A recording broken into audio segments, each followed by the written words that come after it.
29장 31절부터 35절까지의 말씀입니다. 창세기 29장 31절부터 35절 말씀 우리 함께 봉독하시겠습니다. 여호와께서 레아가 사랑받지 못함을 보시고 그의 태를 여셨으나 라헬은 자녀가 없었더라. 레아가 임신하여 아들을 낳고 그 이름을 루벤이라 하여 이르되 여호와께서 나의 괴로움을 돌보셨으니 이제는 내 남편이 나를 사랑하리로다 하였더라. 그가 잠시 임신하여 아들을 낳고 이르되 내가 사랑받지 못함을 들으셨으므로 내게 이 아들도 주셨도다 하고 그의 이름을 시므온이라 하였으며 그가 또 임신하여 아들을 낳고 이르되 내가 그에게 새 아들을 낳았으니 내 남편이 지금부터 나와 연합하리로다 하고 그의 이름을 레위라 하였으며 그가 또 임신하여 아들을 낳고 이르되 내가 이제는 여호와를 찬송하리로다 하고 이로 말미암아 그가 그의 이름을 유다라 하였고 그의 출산이 멈추었더라. 아멘. 아멘. 할렐루야. 네, 여러분 아까 전에도 인사했지만 이 새벽을 깨워 예배 자리에 나오신 여러분을 주님의 이름으로 정말 환영하고 축복합니다. 여러분 우리가 성경을 보다 보면 특별히 나의 마음을 감동시키고 나에게 도전이 되고 나의 마음을 울리는 구절들이 있습니다. 아마 여러분에게도 특별한 구절이 다 있으실 거예요. 여러분 없으신가요? 아마 다 있으실 겁니다. 여러분의 신앙을 더 새롭게 만들고 다시 한번 주님 앞으로 나아가게 만들 수 있는 계기가 되었던 그러한 말씀들이 있을 거예요. 그런데 반면 이 성경임에도 불구하고 나에게 큰 감동 없이 가볍고 빠르게 어쩌면 대강 넘겨버린 그런 구절들도 있습니다. 창세기에 나오는 무슨 족보나 아니면 레위기와 같은 이런 말씀들은 저를 포함해서 많은 신앙인들이 깊게 보거나 생각하지 않고 어렵거나 너무나 복잡하다 보니까 가볍게 넘겨버리는 경우가 많이 있습니다. 그런데 사실 방금 읽었던 이 오늘의 본문은 제가 그렇게 가볍고 빠르게 어쩌면 깊게 생각하지 않고 넘겼던 그런 본문 말씀이었습니다. 그런데 이 구절이 저에게 이 새벽 말씀 본문 제목으로 저한테 딱 찾아오게 된 거예요. 사실 이 말씀을 이렇게 딱 봤을 때 굉장히 당황스러웠습니다. 큰일 났다. 이 본문으로 어떻게 내가 말씀을 전해야 되나. 깊게 보지도 않았고 저한테 은혜가 되지 않았던 말씀을 나눈다는 것이 큰 부담으로 저에게 찾아왔습니다. 그래서 목사님께 부끄럽지만 이 구절로 말씀을 전할 수가 없을 것 같습니다. 이렇게 도와달라고 목사님께 부탁을 해야 되나 그런 생각도 했었어요. 근데 제가 이 말씀을 계속 수십 번 이렇게 읽어가다 보니까 제 마음에 깨달아지는 것이 있었습니다. 그것은 오늘 본문에 등장하는 이 레아의 삶이 저와 그리고 어쩌면 우리와 비슷하다라는 것을 깨닫게 됐습니다. 여러분 이 레아의 인생은 한마디로 말한다면 불행하고 불쌍한 삶이라고 요약할 수가 있습니다. 레아는 여러분이 다 아시는 것처럼 이 야곱과 이 결혼을 하게 됩니다. 그런데 이 야곱과 레아가 서로 사랑해서 결혼한 것이 아니에요. 이 야곱은 이 레아의 동생 라헬을 사랑했습니다. 그리고 라헬을 위해서 7년 동안 일을 하고 수고를 해요. 그 대가로 이제 라헬을 얻게 되는 것이었는데 이 아버지인 라반이 라헬이 아닌 레아를 이 야곱에게 아내로 줍니다. 그리고 7년 동안 더 수고하기로 하면 그때 이 라헬을 이제 아내로 주겠다고 해요. 그래서 야곱은 이제 알겠다고 하고 무려 14년 동안 수고해서 자신이 사랑했던 이 여인 라헬을 이제 아내로 맞이하게 됩니다. 여러분 이 라헬과 이 야곱의 입장에서 보면 굉장한 사랑 이야기예요. 너무나 숭고한 사랑의 이야기고 아름다운 이야기입니다. 무려 14년 동안 수고해서 자신이 사랑하는 여자를 아내로 맞이하게 된 이 야곱의 사랑 이야기는 대단한 스토리입니다. 그러나 반면 이것을 레아의 입장에서 보게 된다면 이것은 정말 답답하고 어떻게 보면 미칠 노릇인 문제인 거예요. 자신을 사랑하지도 않고 자신에게 마음도 없는 남자에게 이제 강제로 결혼을 하게 된 겁니다. 그러고 싶은 사람은 아무도 없을 거예요. 그런데 레아는 에이, 이왕 결혼한 거 내가 이 남자한테 이 마음이라도 얻어봐야겠다, 그런 마음으로 수고하고 노력합니다. 애써서 이 남자를 마음을 얻기 위해 노력을 해요. 그러나 아무리 노력하지만 레아는 라헬보다 야곱의 사랑을 더 쟁취하거나 받지 못합니다. 여러분이 한번 레아라고 생각을 해보세요. 여러분 마음이 어떨 것 같으신가요? 만약 제가 레아라면 마음이 너무 괴로울 것 같아요. 제가 결혼을 했는데 제가 제 아내를 사랑해서 노력하고 아내를 위해서 살아가는데 아내가 제가 아니라 다른 남자를 사랑한다면 이건 어떤 말로 표현할 수 없을 만큼 괴로운 일일 겁니다. 그런데 레아가 그렇게 살았다는 거예요.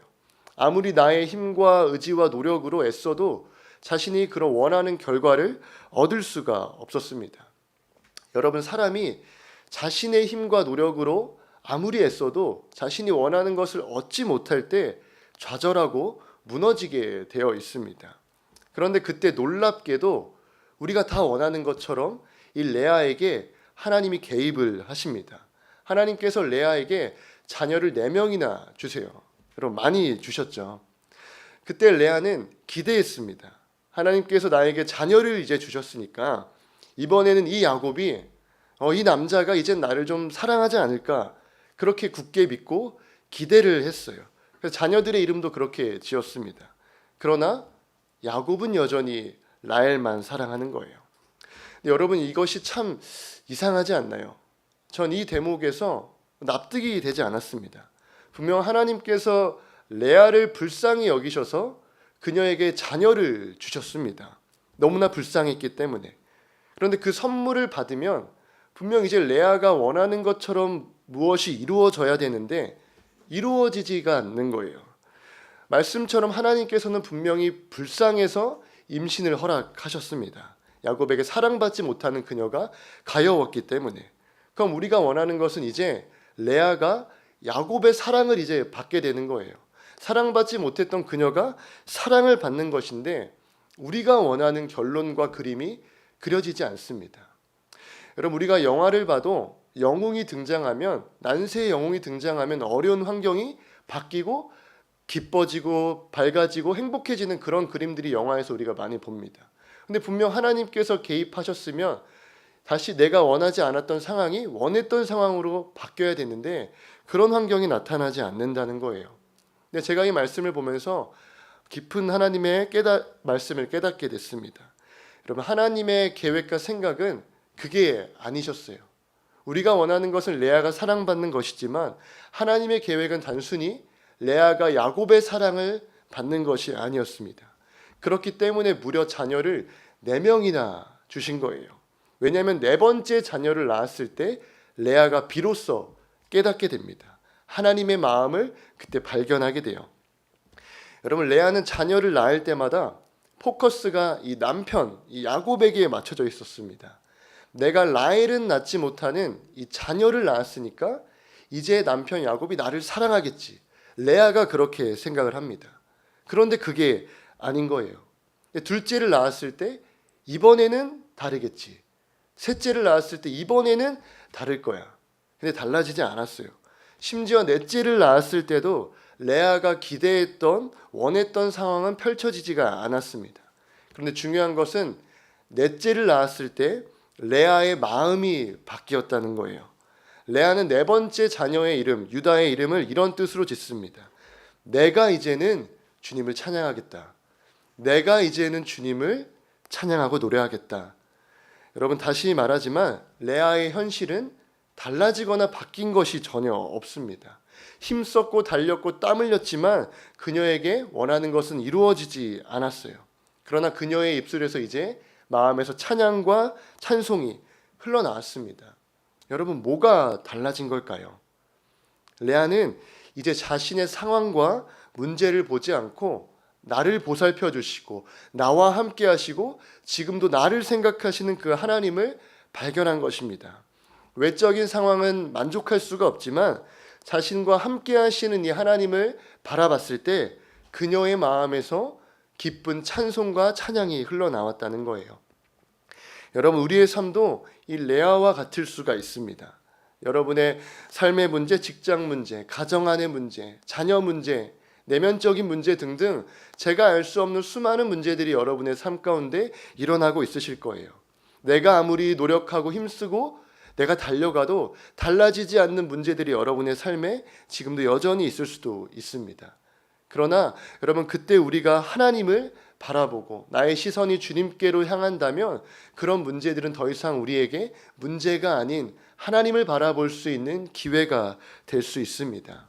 여러분, 이것이 하나님이 우리에게 원하시는 것입니다. 내 상황이 개선되는 것이 아니라 그런 어떤 상황에서도 하나님을 바라보는 것, 이것이 주님이 우리에게 원하시는 방향과 뜻입니다. 여러분, 제가 만난 한 청소년 친구가 있습니다. 최근에도 교육부에서 이 아이의 스토리를 이야기했었는데 제 마음 한켠에 항상 남아있는 친구예요. 이 친구는 할머니와만 사는 친구였습니다. 아버지는 이름도 모르고 아버지와 관련된 추억은 이 친구에게 하나도 없습니다. 그리고 어머니는 몇 달에 한 번 정도 만나는 그런 상황이었어요. 그런데 이 친구가 고등학교 때 이 함께 살던 할머니께서 이 류마티스 관절염에 걸리신 거예요. 그래서 점점 이제 걷지도 못하시고 일상적인 생활이 어렵게 되셨습니다. 근데 그런 어려움이 이 친구에게 닥쳤는데 얼마 지나지 않아서 너무나 가슴 아픈 일이 이 친구에게 찾아왔어요. 그것은 이 친구의 어머니께서 스스로 목숨을 끊으신 거예요. 그때 이 친구가 아무 조문객도 받지 않고 할아버지와 단둘이 자신의 어머니를 화장하고 장례를 치러드렸습니다. 그리고 모든 것을 다 마치고 나서 저에게 이제 연락을 줬어요. 조사님, 저한테 이런 일이 있었습니다. 어머니께서 스스로 목숨을 끊으셨어요. 이것을 사람들한테 밝히는 것이 마음이 너무 어려웠던 것 같아요. 그래서 어머니가 돌아가셨다라는 말을 하지를 않았습니다. 몇 년 동안 그렇게 지냈었는데, 제가 그 당시 이 친구에게 이런 일이 일어났을 때 무슨 말을 해야 될지 마음이 너무 어렵더라고요. 17살 정도밖에 되지 않는 그 어린 나이에 겪기에는 너무나 버거운 일이 아닌가라는 생각이 들었습니다. 그래서 어떻게 말할까 고민하다가 이 친구에게 너무 힘들지 않니? 괜찮니? 이랬더니, 조사님, 저 너무 힘들어요. 너무 괴로워요. 앞으로 제가 어떻게 살아가야 될까요? 그렇게 말할 줄 알았어요. 그런데 그러더라고요. 조사님, 그래도 저는 하나님 믿잖아요. 괜찮아요. 그 말을 듣는데 제 자신이 너무 부끄러웠습니다. 과연 나는 저렇게 고백할 수 있을까? 제가 그 아이한테 그렇게 가르쳤고 어떤 상황에서도 우리는 하나님을 보고 그걸로 충분할 수 있는 사람이 돼야 된다. 우리가 하나님을 믿는다면 그렇게 살아가야 된다고 그 아이에게 매주 설교했지만 막상 제 삶에 그런 문제가 닥쳤을 때 나는 저렇게 고백할 수 있을까? 제 자신을 돌아봤을 때 쉽지가 않더라고요. 여러분, 그 아이가 그런 정말 버거운 문제들이 닥쳤지만 그때 하나님을 바라봤고 하나님을 믿었기 때문에 그렇게 고백할 수 있었던 거라고 저는 믿습니다. 여러분, 많은 신앙인들이 예수님을 믿음으로 나에게 고통스러운 일, 힘든 일, 괴로운 일들이 전혀 생기지 않기를 바라요. 이것이 우리가 인간이기 때문에, 나약한 사람이기 때문에 저도 그것을 바라고 모두가 바랄 수 있습니다. 그러나 여러분, 그것이 신앙은 아닙니다. 내가 예수님을 믿음으로써 내가 원하는 것이 다 펼쳐지는 것은, 그것은 믿음과 신앙이 아니라 어쩌면 그것은 미신일 수가 있어요. 여러분, 참된 믿음은 주님을 이용해서 내가 원하는 소원 성취를 하는 것도 아니고 예수님의 주머니에서 내가 원하는 것을 꺼내는 것도 아닙니다. 상황을 넘어서 언제나 나와 함께 계시는 그 하나님을 목도하고 바라보는 것이 바로 이 믿음이고 신앙입니다. 그러나 우리가 주님을 믿는다고 말하지만 주님 외에 부차적인 것을 너무 많이 원하는 경우가 있습니다. 제가 그랬었어요. 여러분, 그러나 우리가 이제는 예수님을 이용해서 내가 원하는 것을 취하려고 하는 것이 아니라 이제는 주님만을 바라보는 거룩한 눈을 뜨는 우리가 되기를 소망합니다. 내가 내 삶을 가장 만족할 수 있을 때는 내가 원하는 것을 손에 쥐었을 때가 아니라 하나님과 함께 할 때입니다. 여러분, 레아의 고백이 이제 우리의 고백과 우리의 노래와 찬양이 되기를 원합니다. 환난이나 공고나 박해나 기근이나 어떤 상황 속에서도 주님을 노래하겠다. 내가 이제는 나의 아버지고 나의 하나님이신 주님만을 찬양하고 노래하겠다. 여러분, 이것이 우리의 믿음과 우리의 신앙의 고백이 되길 간절히 소망합니다. 제가 기도하고 마치겠습니다. 거룩하신 하나님, 너무나 부족한 종의 주님의 말씀을 대언했습니다. 하나님, 우리가 어쩌면 주님을 믿고 있음에도 주님보다 내가 원하고 내가 소망하는 것들을 더 깊이 바라고 주님을 통해 그것들이 이루어지기만을 바라고 있을지도 모르겠습니다. 하나님, 그러나 우리가 가장 소망하고 원하는 것은 하나님과 함께하는 것이고 하나님을 사랑하고 하나님을 노래하는 것이 꼭 되게 하여 주시옵소서. 그 어떤 삶의 문제도 외적인 풍파도 하나님, 우리가 주님께로 향하는 것을 막지 못하게 하여 주시고 주님만을 노래하는 것이 레아의 고백처럼 내가 이제는 주님을 찬양하겠다. 주님, 이것이 우리의 삶의 이유와 목적이 꼭 되게 하여 주시옵소서. 이곳에 서 있는 이 부족한 종 먼저 그렇게 꼭 되게 하여 주시고 우리 모두 다 그렇게 살아가길 간절히 소망하며 예수님의 이름으로 기도드렸습니다. 아멘. 우리 이 시간에 함께 기도 제목 붙들며 기도하겠습니다. 첫 번째로, 여러분, 주님이 계시기에 충분한 우리가 되기를 위해서 우리가 함께 기도하길 원합니다. 주님께 레아와 같이 고백하며 주님만 찬양하고 주님만 사랑하겠다라는 그 마음으로 기도하면 좋겠습니다. 그리고 두 번째로는 청년부와 교육부를 위해서 기도 부탁드립니다. 다음 세대와 앞으로 이 세상을 이끌고 살아가야 할 이 청년들이 세상을 따라가지 않고 오직 하나님만 바라보면서 주님을 노래하는 그 청년과 다음 세대들이 될 수 있도록 기도 부탁드립니다. 그리고 이 한국교회를 위해서 세 번째로 기도 부탁드립니다. 이 한국교회가 오직 하나님만을 노래하며 하나님을 위해 살아가는 귀한 이 세상을 변화시키는 소금과 같은 교회가 될 수 있도록 기도해 주시면 감사하겠습니다. 우리 이 세 가지 기도 제목 가지고 우리 함께 기도하며 나아가겠습니다. 살아계신 하나님, 우리가 함께 기도합니다. 하나님, 우리의 삶을 다시 한번 돌아보며 하나님을 노래하는 믿음의 세대가 되게 하여 주시옵소서. 하나님, 우리의 입술이 하나님만을 찬양하게 하여 주시고 하나님 앞에 노래하고 하나님을 바라보는 것이 삶의 가장 큰 기쁨이 되게 하여 주시옵소서. 하나님, 나의 문제가 아닌 문제보다 크신 하나님, 나의 삶의 어떤 아픔보다 더 크신 주님, 주님을, 나를 사랑하시는 그 주님의 사랑을 바라볼 수 있게 하여 주시옵소서. 하나님, 교육부와 청년들 위해 기도합니다. 하나님이 너무나 부족한 종이 하나님, 저에게는 아무 능력도 없고 힘도 없습니다. 하나님, 청년들과 교육부 아이들을 기억하여 주시옵소서. 하나님, 그들을 깨워주시고 그들의 삶에 하나님을 향한 마음이 더 불타오르게 하여 주시옵소서. 하나님, 청년들과 다음 세대들이 주님, 그들의 눈에서 눈물이 마르지 않게 하여 주시고 그들의 입술이 하나님만을 고백하게 하여 주시옵소서. 세상과 사단과